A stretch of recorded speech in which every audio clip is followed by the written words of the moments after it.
Class, I'm just going to explain how to do a discussion on this app called PINUP. So first of all, you have to go to the formative discussion on rational functions.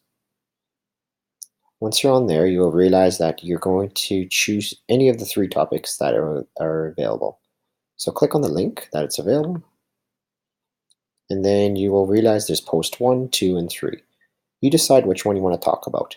So the nice thing of PINUP is that you can create a new post, which I would recommend you to. Just double click, and this is where you can actually put your name. Let's just say your name is Johnny Apple, and you want to discuss post number 2.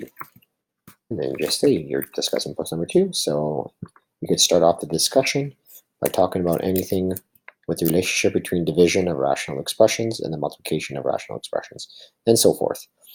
And then once you're done there, you should discuss another person's post. So you could just go to another person's post right here and just say my research. So you want to, of course, say your name again.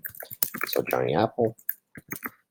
And then I researched on horizontal asymptotes and so forth. And then talk about what you researched on. If there's any further questions, don't hesitate to let me know.